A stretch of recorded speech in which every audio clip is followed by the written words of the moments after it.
Humans, like many other animals, possess a highly developed sense of danger in our environment. In its most basic form, our awareness of these threats is anxiety. Well, certainly anxiety plays a really beneficial role for us all. People may have heard of the fight or flight response, and certainly can be really helpful to be anxious in situations that are maybe potentially dangerous.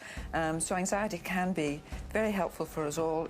And sometimes it can be really useful. For example, getting enough adrenaline in your body to escape from a dangerous situation. Or sometimes also a little bit of anxiety can help us persevere in solving some problems and thinking through the alternatives. The famous psychoanalyst Carl Jung declared that anxiety can be a positive influence in our lives by drawing our attention to an undesirable state of affairs.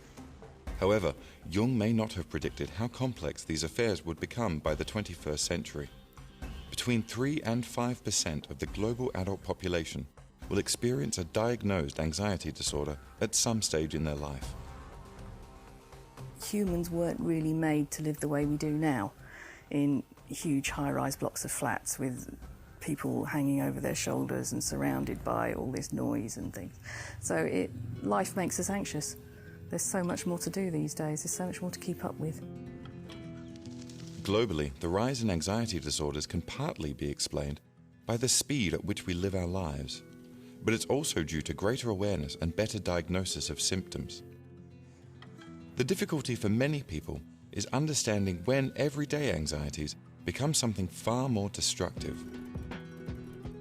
But when it becomes a problem is when someone feels an intense anxiety response to something that we'd actually say is not really dangerous. It's a useful warning, but when it actually gets to the stage that it affects our everyday life and we can't cope with just day-to-day stresses, that's when you could probably regard it as a disorder. Well, certainly as with most mental illnesses, once the symptoms that you're experiencing get in the way of you getting through your day as you normally would, it becomes really important to see someone for help. There are a number of anxiety disorders, which include generalized anxiety disorder, social anxiety disorder, panic disorder, specific phobia disorder, post-traumatic stress disorder, and obsessive-compulsive disorder. Sufferers of any anxiety disorder will usually reach a point where they can no longer cope alone. For me, when I decided and I thought it was time for me to get professional help was really when I realised that it was affecting me so much that I couldn't go out and have a good social evening positively anymore. It wouldn't happen. I mean, it might happen on an odd occasion, but for me, and I think for most people, odd occasion is just not good enough. So if it stops you leaving the house, if, for example, you're afraid that you're going to be experiencing a certain situation when you leave the house and you don't go out, that's really disabling. If it stops you doing things that you would usually enjoy because you're fearful that something may happen, then that's really disabling. So what actually causes an anxiety disorder? Professionals generally see it as a combination of genetic and environmental factors. Anxious parents tend to breed anxious children, and so there's some genetic components to it, there's some genetic level, but there's also a lot to be said that because the parent is anxious, they transmit that anxiety to the children from their behaviour, so the kids will pick up on the behaviour, but life events can trigger it as well. A huge life event, a bomb, a train crash, anything, your mum dying can trigger an anxiety response, and that might carry on if it isn't treated properly.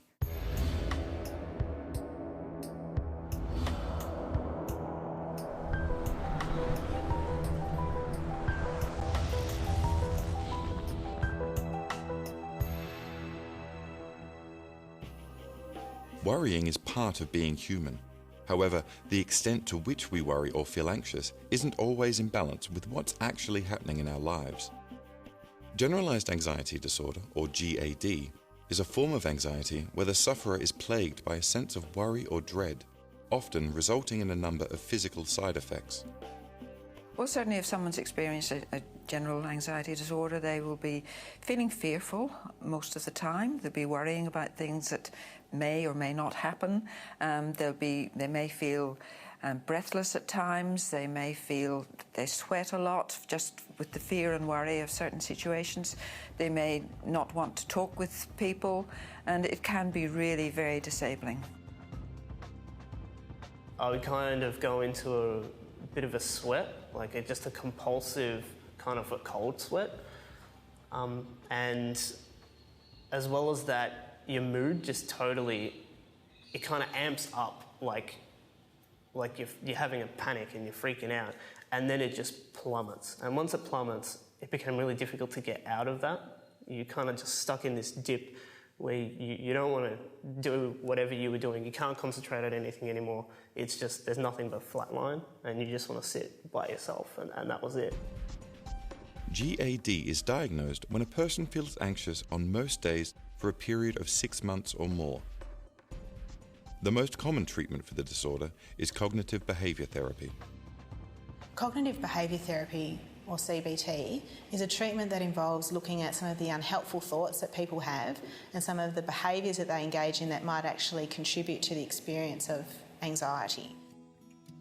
With cognitive behaviour therapy, that's one of the psychological therapies that helps people to look at the world they live in slightly differently and to plan a course of action for certain situations. And it's very practical, and it can really make a big difference to how people get through their lives. It's not just about, hey, this is my problem, what can I do about fixing it? They also give you a chance to look at a whole range of things about yourself and really get into a healthy lifestyle and a positive way of thinking and living across the board. Treatment may focus on what a person attempts to escape from, such as having a difficult conversation with a family member or friend.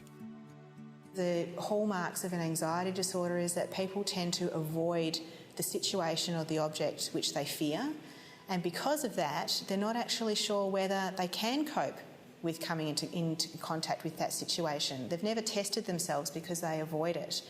So part of the treatment for that would be to slowly and steadily expose someone to what is actually causing them to be most anxious. A sufferer may also be prescribed medication to help reduce some of the more debilitating symptoms. A common side effect of an anxiety disorder such as GAD are panic attacks. These are defined as a discrete period of intense and sudden fear, along with symptoms such as palpitations, sweating, trembling, chest pain, and nausea. Panic attacks can be frequent and often frightening experiences. And when we have a panic attack, the body basically goes into overdrive. The heart beats very, very fast. Sufferers frequently believe that they're having a heart attack, and the fear of having a panic attack can become so great that it triggers another one. CBT has been found to reduce the likelihood of a panic attack recurring. By addressing the unhelpful thoughts or behaviours that lead to an attack, the sufferer can practice more positive techniques. Treatment may also include knowledge-based therapy, where written materials are provided to help the sufferer better understand the nature of their disorder.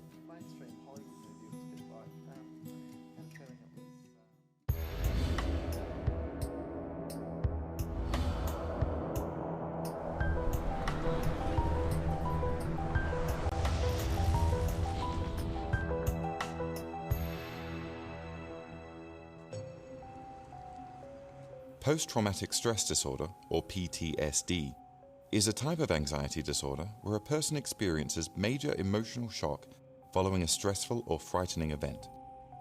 While initially developed in response to soldiers' experiences at war, PTSD can affect anyone who has been directly or indirectly impacted by trauma. Well, post-traumatic stress disorder actually is a very increasing disorder. It's one that seems to be happening more and more, and the situations we've experienced more recently with bushfires, flooding, those sorts of experiences can create a post-traumatic stress disorder in many people. The person can find it difficult to forget about the traumatic event, so it might actually come back to them in images or flashbacks or dreams. They might also feel that they need to avoid the situations that remind them of the traumatic event. PTSD can lead to long-term feelings of detachment or being spaced out, numbness and fatigue, as well as anger and frustration with life in general. They can feel over time too that they feel a bit distanced from others and from the world. They can actually be also more inclined to be jumpy or to startle with loud sounds and things like that, find it hard to sleep, and find that they just generally feel a lot of tension in their body. PTSD is most commonly treated with cognitive behaviour therapy, which focuses on specific aspects of the trauma. Well, post-traumatic stress disorder will be treated with psychological therapy in the same way that other anxiety disorders are, and would help people to look at the situation, to look at the things that may trigger those symptoms, and then look at a strategy for managing those symptoms to minimise them and reduce their impact. Therapy may be combined with medication to help relieve some of the symptoms and allow the sufferer to embrace the techniques they've learnt. A relatively new advance in treatment of PTSD is called eye movement desensitization and reprocessing. And so that involves the person for short periods of time, for about 15 to 30 seconds, reliving the traumatic event, describing it again, at the same time by moving their eyes rapidly back and forth. They might be following a small dot, or they might just do that themselves. And that's argued to work in two ways. One is that there's an argument that the eye movement itself actually leads to some biological and psychological changes in the person that helps them recover from the traumatic event. The other argument is it's not the eye movement, it's actually exposing yourself to reliving that event that actually helps you deal with that event. Recent advances in neurology provide important information on how we process and respond to stressful experiences. The likelihood of recovery from a post-traumatic stress disorder is relatively high.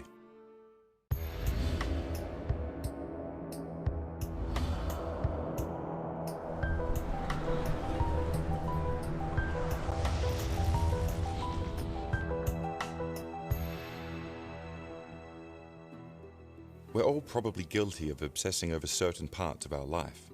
But when does something like good hygiene, being neat and tidy, or checking if switches are off become more than just a daily ritual? Obsessive-compulsive disorder, or OCD, is an anxiety disorder where a person is plagued by obsessive or intrusive thoughts that lead to compulsive or repetitive behaviours. Well, obsessive-compulsive disorder is a really very disabling form of anxiety disorder, and people will have certain rituals that they may perform, and the classic one we all know about is the hand-washing one.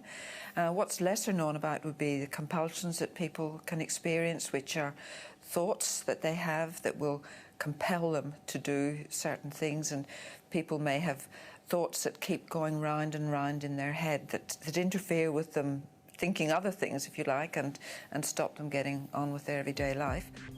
Some people do a lot of checking behaviours to make sure that they've actually turned off the lights, turned off the stove, locked the house. They might want to reorder or rearrange things quite frequently.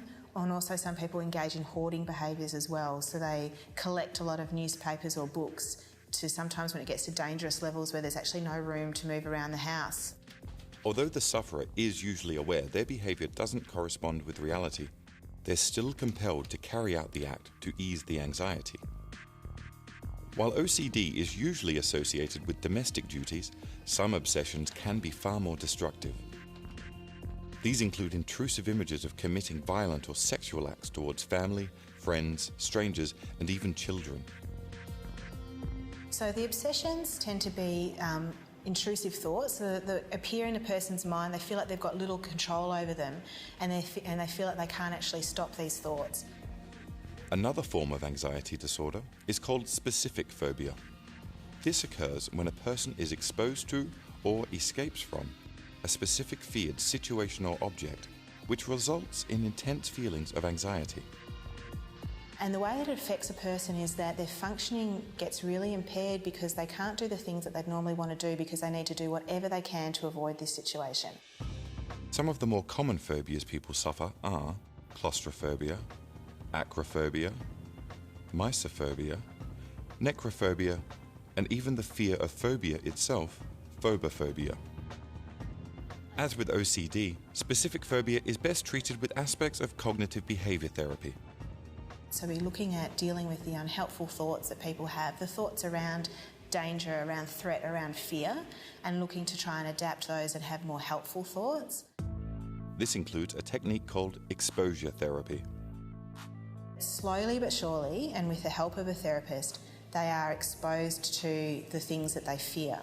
So the idea is that then they will learn that they are able to actually cope with that situation. So some of the thoughts that they have about not being able to cope with the anxiety will disappear.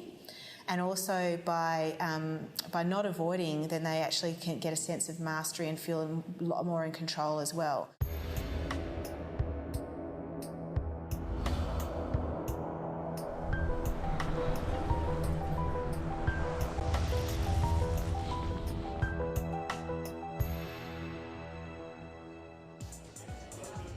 Young people and stress seem to go hand in hand, but how frequently do normal, everyday worries become something more debilitating, stopping them from leading a healthy life? Anxiety disorders are very common in young people, with about 1 in 10 young people between the age of 18 and 24 experiencing anxiety. And some of the risk factors involved in that, again, is about having a family history and also being female, so females are more likely to have anxiety disorder than males. And also having an early temperament of being sort of a little bit prone to reacting to anxiety-provoking situations as a child can actually increase the risk of developing it in adolescence or adulthood.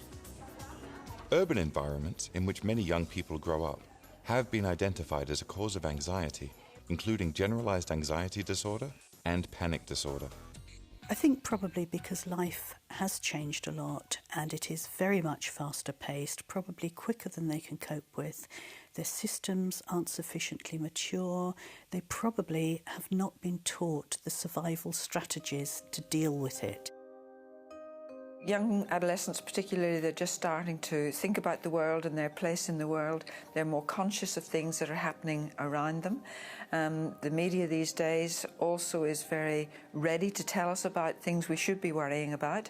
And so young people are vulnerable to feeling powerless in those situations. And one of the important things is to help people understand where they can take action, what things they can do to make a difference.